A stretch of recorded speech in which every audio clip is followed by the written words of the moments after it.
நான் அமைச்சர் இங்கே இருக்கிற அரசிடத்தில் எடுத்துச் சொல்வது, இந்த சாய தொழிற்சாலை இங்கே வருகின்ற போது ஏறத்தாழ 1,68,000 மீட்டர் 15,68,000 மீட்டர் தண்ணீரை பயன்படுத்துவதற்கு தயாராக இருக்கிறது.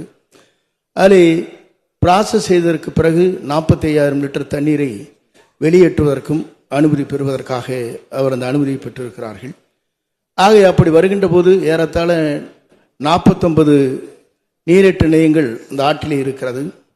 40 லட்சம் மக்கள் அதை பயன்படுத்தி கொண்டிருக்கிறார்கள். விவசாய நிலங்கள், கால்நடைகள், குடிநீர் போன்ற பல்வேறு நிலைகள் நின்று பார்க்கின்ற போது அது நச்சுத்தன்மை ஏற்படுகிற போது அதை குடிநீரை பயன்படுத்த இயலாது, விவசாயத்தையும் பயன்படுத்த இயலாது. ஆகவேதான் இதையெல்லாம் உடனடியாக முன்னனுமதி வழங்கப்பட்டிருக்கிற அந்த ஆலைக்கு உடனடியாக அதை ரத்து செய்ய வேண்டும் என்பதுதான் விவசாயியுடைய கோரிக்கை, குடிநீர் பெறுகின்ற ஏழை மக்களுடைய கோரிக்கை என்பதையும் நான் இந்த நேரத்தில் வலியுறுத்த விரும்புகிறேன்.